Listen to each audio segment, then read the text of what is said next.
Selamat datang di Indonesia Makin Cakap Digital. Langsung dari 34 provinsi, 514 kabupaten kota. Diikuti lebih dari 500.000 talenta digital. Inilah Indonesia Makin Cakap Digital.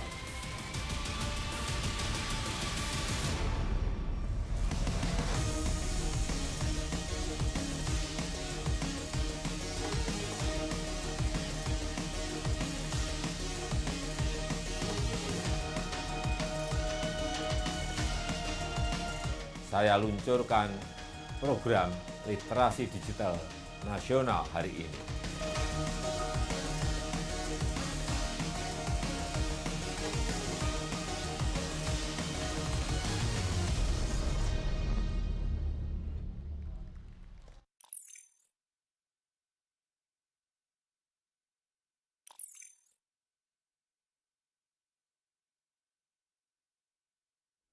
Selanjutnya, kita akan mendengarkan kata sambutan dari Dirjen Aptika Kementerian Kominfo, Bapak Samuel A. Pangerapan. Kepada Bapak Samuel A. Pangerapan, dipersilahkan. Pastikan kita selalu menerapkan protokol kesehatan dengan menggunakan masker, menjaga jarak, dan selalu cuci tangan.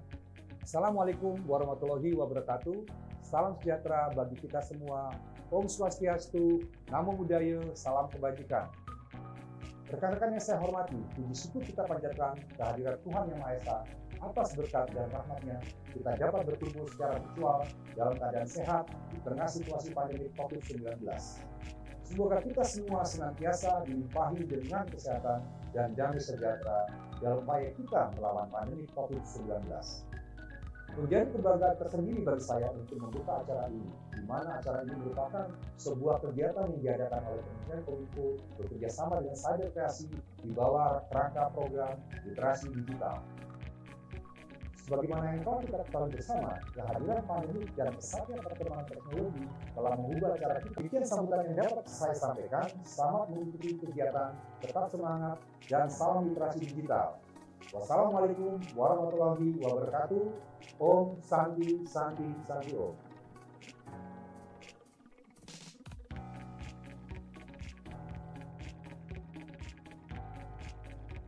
Baik, narasumber kita yang terakhir pada hari ini ada Bapak Dr. Andes Awaludin Sitorus MPD selaku founder Orang Tua Kampung. Selamat pagi Bapak Awaludin. Selamat pagi Mbak Api. Apa kabar Bapak hari ini? Alhamdulillah semakin pintar mendengar tiga narasumber hebat menjelaskan apa yang harus saya ketahui. Luar biasa sekali Bapak Awaludin. Baik, hari ini Bapak Awaludin akan memaparkan materi terkait digital culture ya Pak. Ya. Baik, saya ingatkan kembali waktunya 20 menit ke depan dan izinkan saya mengingatkan di 5 menit sebelum waktu berakhir. Kepada Bapak Dr. Andes Awaludin Sitorus MPD dipersilahkan. Sudah kelihatan Mbak Api? Sudah terlihat Bapak. Presentasinya. Oke, terima kasih. Bismillahirrahmanirrahim. Assalamualaikum warahmatullahi wabarakatuh. Pertama, syukur kita kepada Allah SWT karena Allah pilih kita sebagai orang-orang yang mau memikirkan masa depan anak-anak kita. Karena masa depan anak kita ini investasi kita saat ini akan kita terima nanti pada masa yang akan datang. Kemudian berbeda mungkin dengan tiga narasumber sebelumnya yang saya lihat semua ini akademisi hebat dan praktisi hebat, maka kajiannya semua teoritis, valid, representatif untuk keadaan yang sebenarnya. Saya diminta dari orang tua dan di player dikatakan saya orang tua kampung.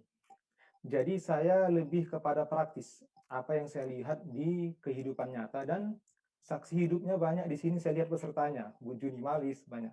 Karena saya cerita-cerita dengan beberapa guru apa kasus yang terjadi di sekolah gitu. Sehingga mereka bercerita, itulah ide saya untuk bercerita tentang budaya pendidikan dalam genggaman digitalisasi.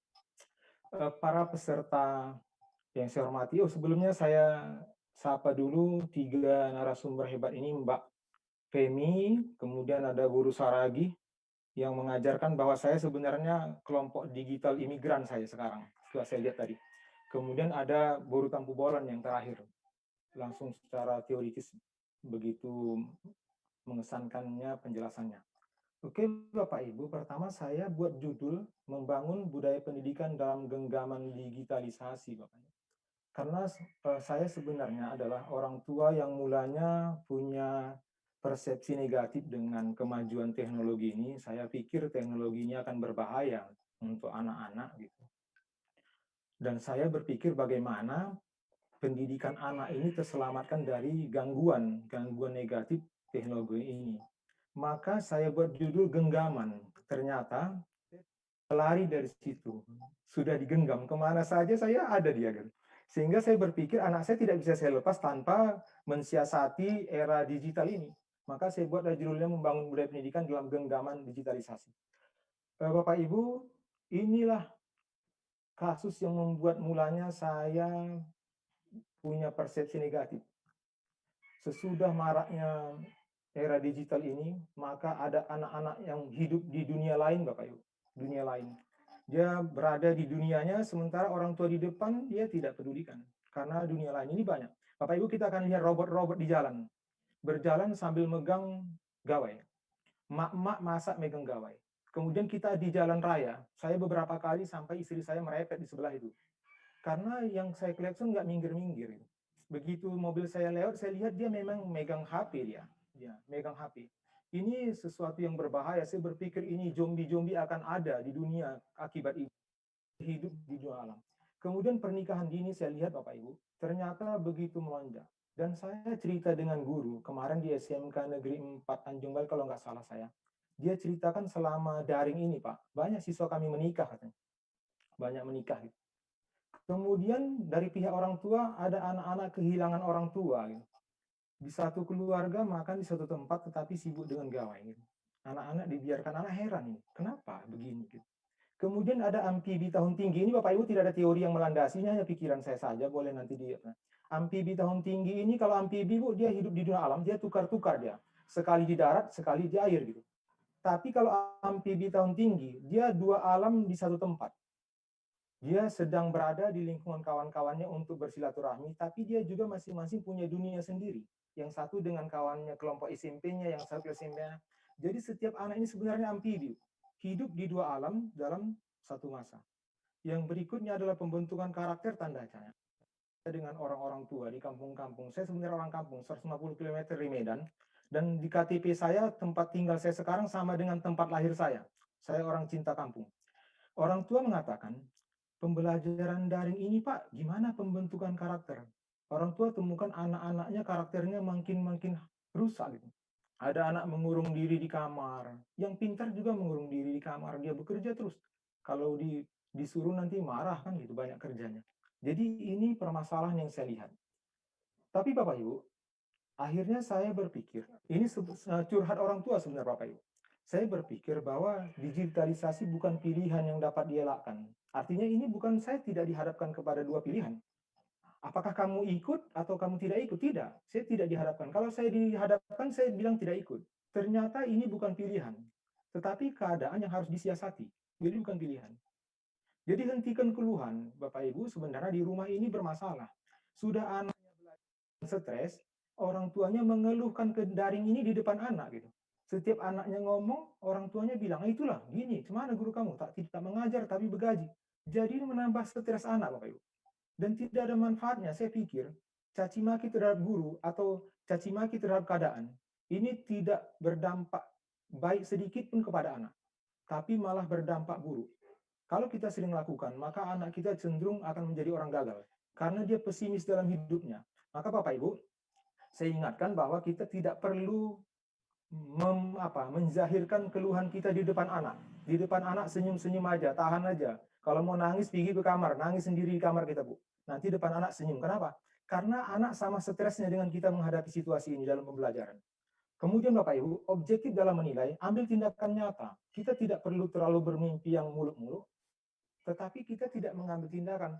Suatu saat ada dari mass media, dari koran, mewawancarai saya gitu. Dia tanya, Pak, apakah pembelajaran daring ini menurut Bapak efektif meningkatkan mutu pembelajaran katanya. Ini pertanyaan yang aneh. Dia tanya, apakah pembelajaran daring menurut Bapak efektif meningkatkan mutu pembelajaran? Maka saya jawab begini Bang, saya bilang.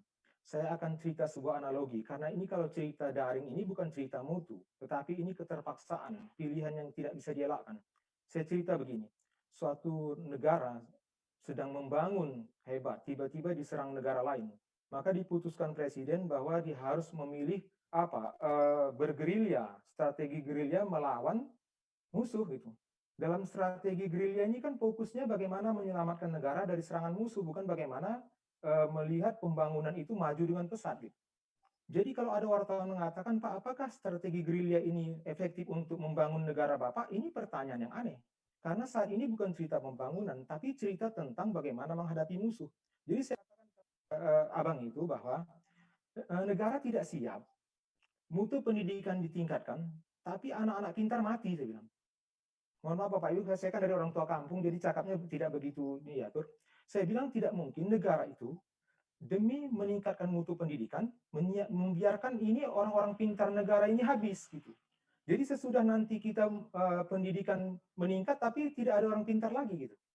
Maka Bang, ini bukan pilihan yang dapat dielakkan, tapi ini adalah suatu kenyataan yang harus dihadapi. Jadi ditanyanya lagi, apakah kita tidak tertinggal dari negara lain? Saya katakan tidak, karena semua negara mengalaminya. Jadi kalau nanti kita memulai start lagi, kita akan start dengan posisi saat ini. Kalau negara lain tidak menghadapi, mungkin kita akan terlambat. Maka saya katakan seperti itu. Artinya apa Bapak Ibu? Kita objektif dalam menilai. Ambil tindakan nyata. Jangan hanya mengeluh bercerita bahwa ini tidak bagus. Oke. Kemudian Bapak Ibu, akhirnya kita lihat bahwa era ini mempunyai dua wajah. Bukan hanya satu wajah. Dia punya dua wajah. Nanti wajah negatifnya ada. Ada orang bertengkar di muka laptop macam dia. Ada anak kecanduan seperti yang diberitahukan tadi narasumber ketiga. Ada pula ini yang pemain-pemain kejahatan dunia maya ini. Membobol macam-macam. Email saya tiba-tiba ini Facebook macam-macam. Tetapi Bapak Ibu, dia punya wajah yang bersih. Wajah positif. Apa artinya? Anak lebih mudah mendapatkan informasi yang dibutuhkannya sesudah era ini gitu. Kalau dulu dia perlu buku, kita banyak ini. Dia sekarang tidak. Dia apa perlu diambil. Kemudian dia juga bisa mengerjakan tugas dengan mudah. Kemudian anak-anak jadi senang belajar gitu. Ini aja ada ini ya, wajah positifnya. Maka sebenarnya orang tua ini fungsinya memaksimalisasi dampak positif, meminimalisasi dampak negatif. Itu dia. Tidak ada usaha lain. Ini harus dihadapi karena ini sebuah genggaman, bukan tawaran. Oke, Bapak akan tawarkan beberapa budaya keluarga sebagai benteng. Budaya keluarga sebagai benteng. Bapak Ibu, pertama, saya berpikir penguatan nilai agama ini yang paling utama. Tidak ada yang lain. Tidak ada yang lain. Kenapa? Karena saat ini kita tidak bisa menawarkan pengawasan eksternal kepada anak. Sehingga anak meyakini bahwa pengawasan eksternal kita ini efektif. Tidak ada. Tidak bisa. Karena dia hidup di dunia dia. Dia di tangan dia ada dunia. Kalau dulu kita bisa melarang anak masuk ke kafe, masuk ke tempat-tempat game atau itu bisa kita larang. Kenapa? Karena kita lihat gerakan fisiknya. Sekarang tidak. Di tangan dia itu ada semua. Maka kalau kita berharap bahwa kita akan mengawasi dia secara fisik dan eksternal, dan kita pahamkan kepada dia bahwa kamu saya awasi, ini saya pikir sulit. Maka pertama adalah penguatan nilai agama. Ya agama sebagai nilai kehidupan gitu, bukan hanya sebagai teori. Saya dengar tadi cerita narasumber pertama, kedua yang tentang bercerita. Dulu orang tua saya itu sampai sekarang beberapa ceritanya saya ingat waktu SD. Karena sebelum tidur dia bercerita, kami di sebelah dia. Ada ceritanya satu yang saya berkesan, dia begini. Karena saya dulu pernah mengajar, saya berkesan dia begini. Dia bilang ada seorang guru punya murid yang lemah betul pengetahuannya. Dia bodoh betul muridnya. Apapun yang diajarkan dia tidak mengerti. Maka gurunya hanya mengatakan bismillah gitu aja. Kalau anak muridnya bertanya, kalau saya sakit kemana Pak Guru? Baca bismillah. Kalau saya masalah, baca bismillah. Kalau ada harimau rekam, baca bismillah. Kata gurunya. Kenapa Pak Guru? Karena itu pertolongan Allah, kata gurunya. Suatu saat guru dan anak ini naik sampan, Pak. Naik sampan, Bapak Ibu. Tiba-tiba sampan terbalik. Gurunya berenang susah payah ke pinggir. Sampai pinggir dilihatnya, anak itu duduk. Duduk dengan santai. Gurunya heran. Dia sudah susah-susah berenang, tapi anak ini duduk. Dia tanya, kenapa kamu sampai sini? Dia bilang, kan Bapak ngajarkan setiap ada masalah saya baca bismillah. Ternyata Bapak Ibu di guru itu hanya di lisan gitu, tidak ada dalam nilai kehidupan. Maka ini akan kita rubah.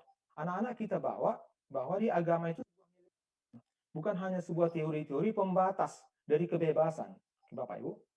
Kedua, kita harus pahamkan diri kita. bahwa teknologi itu alat bantu, Bapak Ibu. Alat bantu. Jangan kita biarkan anak bahagia bersama teknologi. Ini kasus. Kalau anak bahagia bersama teknologi, kita biarkan, tidak kita barengi tindakan membuat dia bahagia bersama keluarga. Jadi Bapak Ibu, ada satu, ini tidak teori, tidak ada saya teori baca buku ini. Saya hanya berpikir bahwa setiap keluarga harus menciptakan kondisi bahwa anak merasa bahagia bersama keluarga.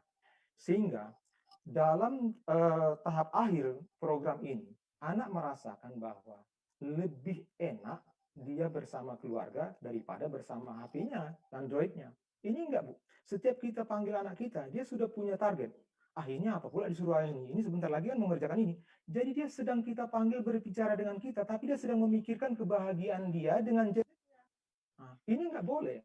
Maka kita harus berusaha menciptakan kondisi anak bahagia bersama kita. Kedua, teknologi itu, ketiga, teknologi alat bantu. Penghargaan didapat dari keluarga. Kita jangan biarkan anak-anak ini mendapatkan penghargaan dari gawai, dari Android dia. Ini kasus, Bapak Ibu. Kalau anak merasa keluarga tidak ada penghargaan bagi dia. Tetapi di Android ini dia mendapat penghargaan dengan kawan-kawannya, puji-pujian, macam-macam dia dapatkan. Ketika hidup di dunia nyata dengan keluarganya, tidak ada penghargaan didapatnya. Kalau ini terjadi, maka Bapak Ibu, kita akan dicuekkan anak. Makanya kejadian ibunya pulang dari kantor, dari bekerja, anaknya tidak keluar menyambut. Kenapa? Ada hal-hal yang lebih menghargai dia bersama dia di apa? Dulu zaman dulu kita, mama kita mau pulang kita sudah tahu jam berapa pulangnya. Kita tunggu itu, kita tunggu. Kemudian, Bapak Ibu, menyiapkan waktu secara berkala untuk bicara bersama. Ini perlu. Menyiapkan waktu secara berkala, bicara bersama. Kita siapkan, bicara. Kita bicara dengan anak. Kita tanya, bagaimana kamu, apa semua. Bapak Ibu, saya pikir perlu bahasa tubuh. Bahasa tubuh. Bukan hanya guru. Kalau guru wajib bahasa tubuh kepada anak. Kenapa? Karena pandangan kagum guru kepada anak itu lebih berharga daripada 100 kata pujian kepada anak.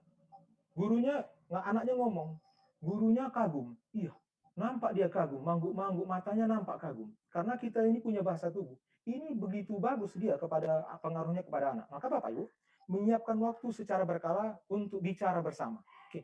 Kemudian Bapak Ibu, ini pengalaman pribadi yang di bawah ini. Ibu pekerja cenderung menghadapi kerewelan anak saat pulang kerja. Karena dulu mama saya itu guru SD. Guru SD kan kemudian mama saya itu ceramah-ceramah juga. Jadi Bapak Ibu, kalau Bapak Ibu sebagai guru, mohon maaf, guru dosen ini, pulang ke rumah, Bapak Ibu dapati anak Bapak Ibu itu rewel. Rewel betul. Kemudian pengasuhnya mengatakan kepada ibu bahwa tadi Bu, sebelum ibu pulang anak ibu ini si Budi ini baik-baik Pak Ibu tuh, tidak pernah menangis, tidak pernah mengganggu, tidak pernah ini. Tapi begitu ibu pulang, dia begitu rewel gitu. Ibu jangan berpikir bahwa anak ibu itu nakal gitu. Bukan, anak itu bukan nakal, tetapi yang menurut saya alami, begitu mama saya pergi keluar bekerja, saya bersama dengan orang pengasuh saya tidak mendapatkan perlindungan dari yang mengasuh saya gitu. Tidak seperti mama saya. Kalau mama saya langsung dia peluk, dia ini elus-elus ini. Tetapi kalau pengasuh saya ceritakan masalah saya, dia tidak bisa melindungi saya. Maka selama mama saya bekerja, saya hadapi semua persoalan yang di pagi itu. Menunggu mama saya pulang, saya akan tumpahkan semuanya.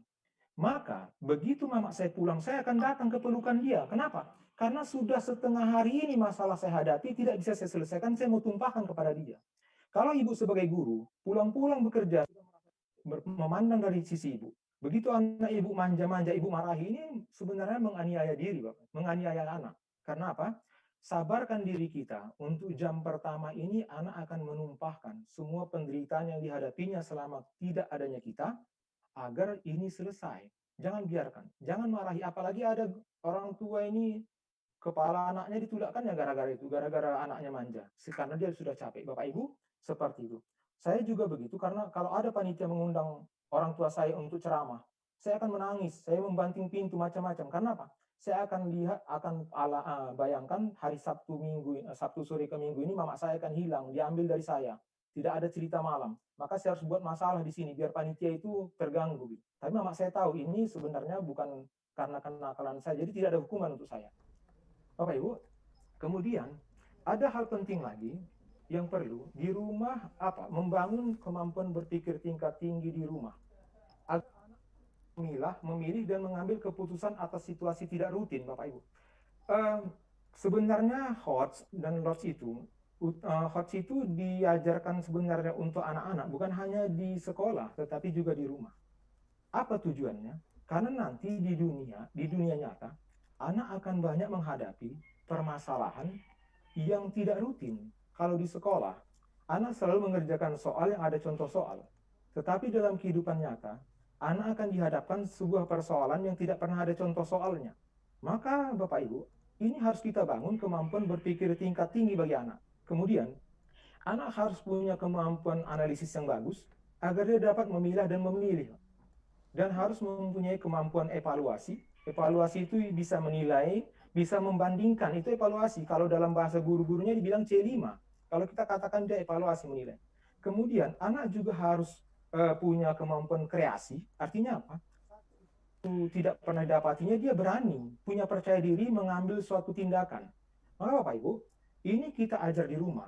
Bagaimana caranya? Apakah terlalu sulit seperti pakai kurikulum RP-RPB? Tidak. Hanya memindahkan kebiasaan berpikir anak. Kalau anak pulang ke rumah tidak ditanya siapa nama gurumu, tidak sampai di situ. Boleh saja kita tanya, Dek, guru adik enak gitu.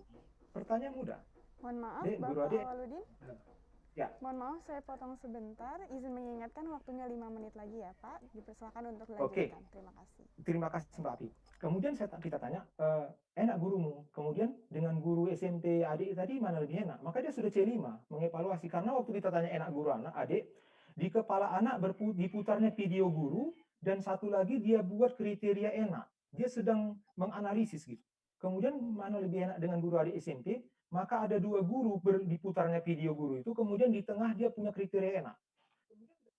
Kalau biar lebih enak lagi guru adik mengajar, apa yang harus dilakukannya?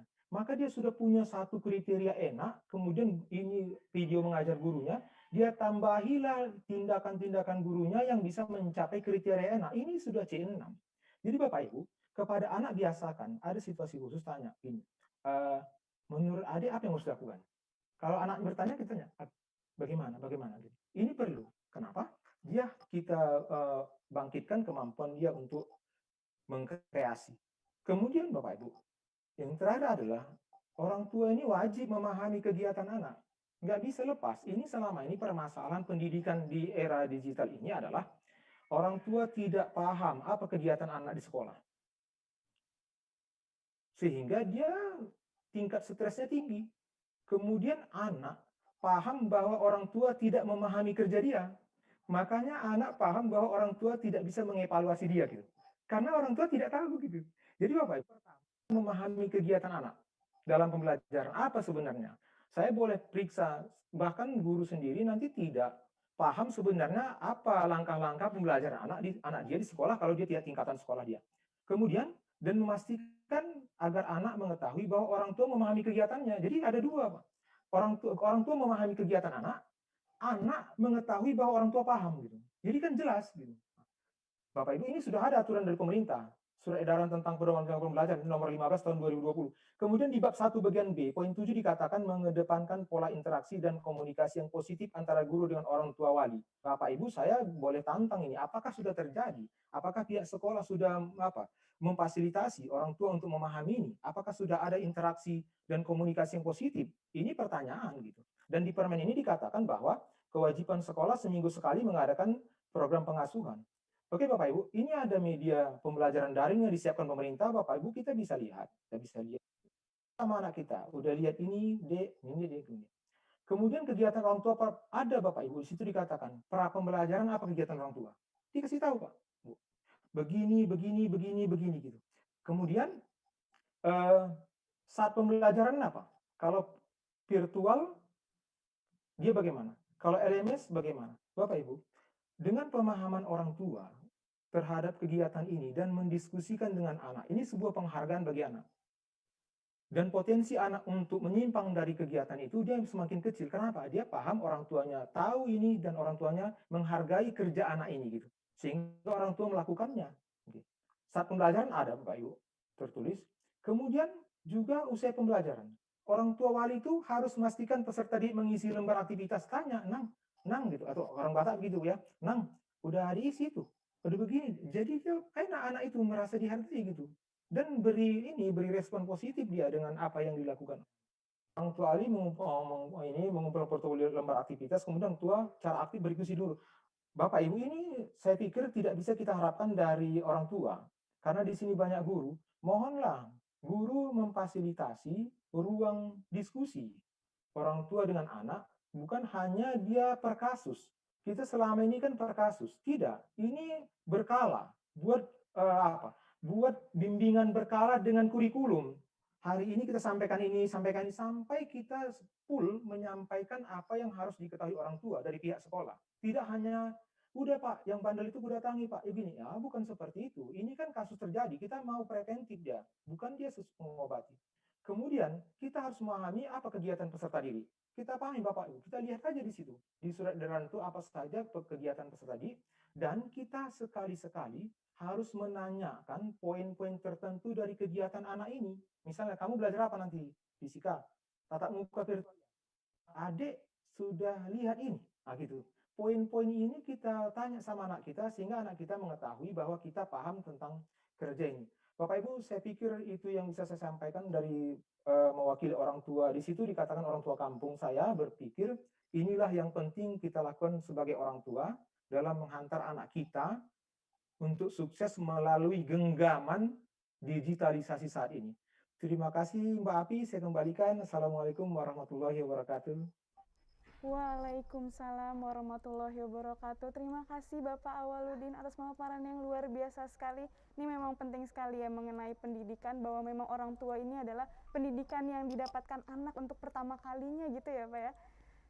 Memang salah satu pendidikan yang bisa didapatkan oleh anak adalah dari rumah. Ini harus pentingnya kolaborasi juga antara guru, orang tua dan juga muridnya gitu ya Pak. Jangan sampai nanti kita nggak tahu nih anak-anak kita ngapain aja. Baik, terima kasih sekali lagi Bapak Awaludin atas pemaparannya hari ini yang luar biasa sekali. Nah, kalau saya lihat nih di kolom chat sudah banyak sekali sepertinya Bapak Ibu yang penasaran banget nih mau tanya-tanya ke narasumber. Kita akan lanjut ke penanya berikutnya, ada Bapak Haryanto. Apakah masih bergabung dengan kita pada hari ini? Dipersilahkan untuk menyalakan kamera dan mikrofonnya. Pada Bapak Haryanto. Baik, dipersilahkan untuk menyampaikan pertanyaannya kepada Bapak Awaludin. Ya, makasih Pak Awaludin. Apa bisa terdengar? Ya, jelas Pak, jelas. Iya, makasih. Assalamualaikum Pak Awaludin. Waalaikumsalam warahmatullahi wabarakatuh. Ini ada sedikit pertanyaannya, nggak begitu apa. Permasalahannya, apakah untuk daring ini berkelanjutan terus? Apakah sampai kapan permasalahannya? Di keponakan ini kan handphonenya itu terutama orang tuanya itu hanya satu. Terkadang-kadang nanti ke rumah kan kayak gitu. Sering bermasalah. Jadi bagaimana solusinya untuk mengatasinya hal yang seperti ini? Karena orang tuanya itu hanya memiliki satu handphone. Itu aja Pak Awaludin yang dapat kami sampaikan. Makasih Pak Awaludin. Assalamualaikum. Ya Pak. Waalaikumsalam warahmatullahi wabarakatuh. Waalaikumsalam warahmatullahi wabarakatuh. Terima kasih kepada Bapak Haryanto atas pertanyaannya. Kepada Bapak Awaludin dipersilakan untuk menanggapi. Ya, terima kasih Pak Haryanto. Pertama pertanyaannya, sampai kapankah daring ini? Sepertinya pihak yang paling paham tentang situasi ini bukan kita kan gitu. Kita ikut saja aturan pemerintah karena dia punya banyak mata Pak. Saya bilang banyak mata gitu. Mata dan memandang dari satu tempat. Guru nanti mandang dari guru, orang tua dari memandang dari kesusahannya kan gitu. Orang tua pemerintah punya banyak mata sehingga kumpulan mata-mata ini akan membuat informasi itu valid sehingga dia putuskan sebenarnya untuk kebaikan kita semua Pak. Maka kita ikut saja kapan diputuskan, dan kalau bisa guru tidak mengeluarkan pendapat komentar negatif di depan anak-anak tentang keputusan pemerintah yang berubah-ubah kan itu Pak. Cukup di dalam hati aja kita. Anak-anak ini tanpa ibarat sumbu Pak, ini udah 16 kompos 16 sumbu ini udah mau meletup aja gitu. Jadi kalau kita pantik dia meletup. Jadi guru-guru ini tugasnya mengamankan gitu. Kedua, mungkin sudah pernah di webinar juga saya ceritakan bahwa di surat edaran yang saya share tadi, Pak, dikatakan bahwa pelaksanaan BDR ini kan belajar dari rumah. BDR ini tidak bisa dipaksakan kepada anak yang berbeda kondisi, Pak. Makanya sebenarnya sekolah atau guru sebelum memilih BDR yang mana dipakai, dia harus pertanyakan kesiapan orang tua. Saya katakan gini, Pak, kalau SMA 36 siswa, SMP 32, mungkin SD 28 siswa, kalau SMA 36 siswa, sesudah Bapak data, ternyata yang siap BDR cuma 2, Pak. Yang siap daring, siap daring. Cuma 2, maka Bapak wajib menyiapkan pembelajaran daring 2 orang, luring 34. Jadi saya heran kalau kok orang tuanya bisa sampai menjerit begitu, Pak, tidak ada HP gitu. Seharusnya kan dia didata oleh guru. Orang tua memberi informasi bahwa anaknya tidak mungkin daring karena tidak ada HP. Maka guru akan menyiapkan LKPD. LKPD yang di sekolah, kemudian dia dikerjakan, dikembalikan ke sekolah dalam waktu tertentu. Sementara yang daring 2 versi juga. Bisa virtual, bisa pakai LMS atau Google Classroom, dan terserahlah, Pak. Artinya gini, Pak, sebaiknya orang tua itu melapor ke sekolah, dan sebaiknya orang tua memiliki surat ini yang dari pemerintah, bahwa BDR itu tidak ada pemaksaan bagi anak yang tidak mampu, orang tua yang tidak mampu memfasilitasi sesuai dengan keputusan yang dipaksakan. Saya pikir Pak Haryanto itu yang bisa saya sampaikan. Terima kasih, Pak. Makasih Pak Awaludin, makasih banyak. Baik, terima kasih kepada Bapak Haryanto atas pertanyaan dan terima kasih kepada Bapak Awaludin atas tanggapannya. Semoga sudah menjawab pertanyaan dari Bapak Haryanto. Dan semoga mudah-mudahan dari jawaban Bapak Awaludin ini kita dapat bisa melewati pandemi ini dan kita bisa menyelesaikan, berperang nih dengan pandemi ini. Baik, tanpa terasa kita sudah mendapatkan nih 4 penanya beruntung yang berkesempatan langsung bertanya kepada narasumber.